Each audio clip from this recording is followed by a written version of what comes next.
Hey guys, Zennosh here, and Sipslog Eternal Bond Season 2 has finally arrived in Exos Heroes, with which we can get a yet another free general unit in this game. Yes, you heard me right. General units are those special fated hero units that can provide amazing boost to their allies in the battlefield, thanks to their special passive skill effect. And now right over here, this Eternal Bond Season 2 is providing us an option with which we can select one general unit out of these two general that is available right over here. So now the question is, which general are you supposed to lock into? Is it gonna be Shufraken on the left or the Dorka on the right? Who are you supposed to select? Well, I'm here to provide you some insights. Alright, so let's get this started. So on the left, it's gonna be Shufraken. Is he really awesome? If you're asking, then well, I would say he's pretty good, but he is not really that awesome as compared to before. Okay, before he was really a meta unit, but right now there are so many mechanics out there which is pretty much doing the things that he is capable of doing. All right, so you can pretty much like substitute him really easily. Now that's the thing out there, guys. And you might be asking, so what is his main ability that actually distinguishes him compared to other general units out there? And it's going to be his synergy effect known as the Fear of Abyss. Adds Fear of Abyss marks to enemies with defense lower than you, which is easy to pull off. Okay, meaning like the opponents, or let's say most of the players out there, usually do focus mainly on the attack stats, and usually they really don't focus much on the defense stats. So it's gonna be quite easy for building up the higher defense stats on the Shufraken and start dominating the opponents in the battlefield in terms of the defense stats. So that means like he will have easier time in inflicting the opponents with the Fear of Abyss mark. All right. So what happens when the opponents has this Fear of Abyss mark? If the target have 10% or less health at the end of the turn, deal 65% damage to all enemies in the same row. Oh my god, this can be really helpful in order to deal that extra damage to the opponents so that you can actually wipe them out right away from the battlefield. Let's say there is an opponent who is at 10% or lower than 10% of health. That opponent might still be a threat to you guys because he might be a nuker or maybe some kind of really good support utility utility hero unit out there, and that might be a really big problem to you guys later on. But if you can actually get rid of them right off the bat, that can actually give you guys a really good advantage right off the bat. Okay, as soon as a single opponent dies from the opponent team, that means you are starting to get really good advantage against your opponent right away, and that's what this guy really does. But thing is that like there are certain units known as the first guardian hero units in the game, like let's say Fate Jion or Fate Rera. This kind of hero units can backfire his skill right off the bat if you really do not pull it up nicely.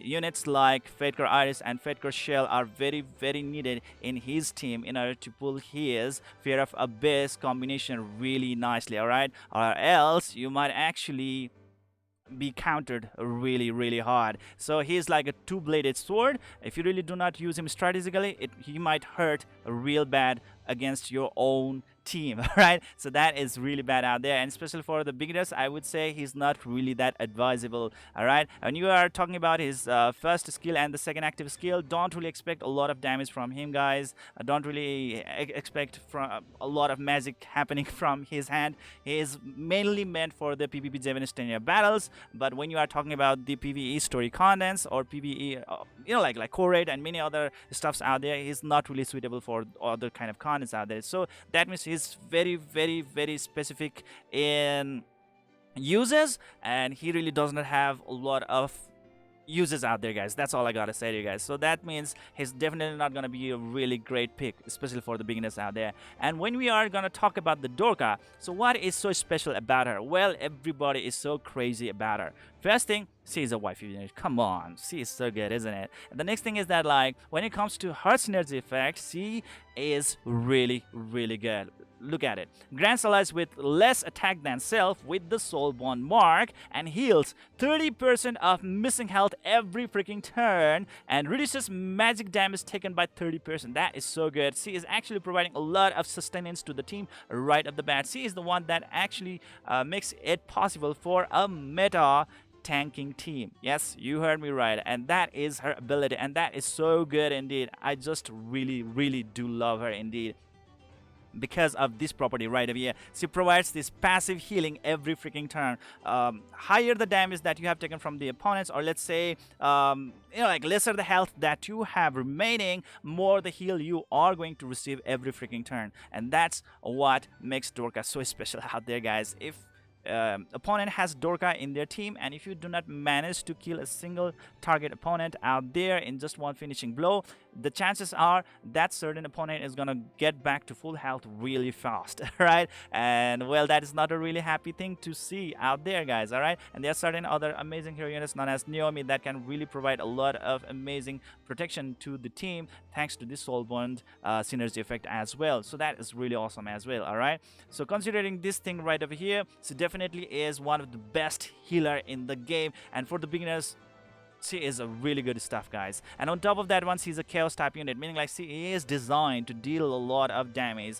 A single target nuke deals 367% piercing damage to one enemy with 3 mana cost requirement right over there, guys, which is really easy to pull up as well. And one really good thing about her is that she actually grants 1 mana permanently, not just to like back row allies or to front row allies, but to everyone. Yes, you heard me right. Like, let's say if you are going to talk about the Shufraken right over here, what's going to happen with him is that like he is only going to provide that permanent 1 mana to the front row allies only. In the front rows, meaning like when it comes to the Japanese battles, in the front rows, you can only put either the support unit or the defense unit, alright? And that means like he just cannot provide that extra mana to the DPS units, like let's say attack units or let's say the chaos units, alright? And that can be quite like not helpful in order to improve your DPS against the opponents out there in the battlefield. But when you have Dorka in the team, wow, I'm like, she's just going to improve your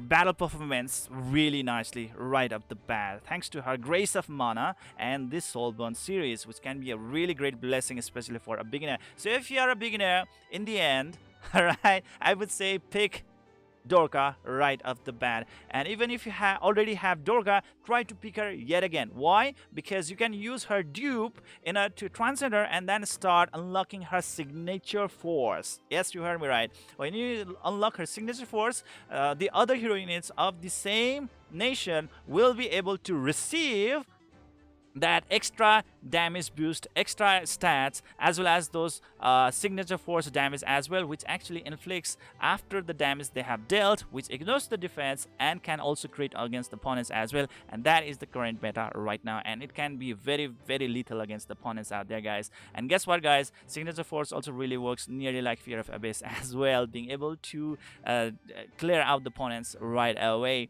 and that can be really great help indeed. All right, so there we go, guys. That's all I gotta say to you.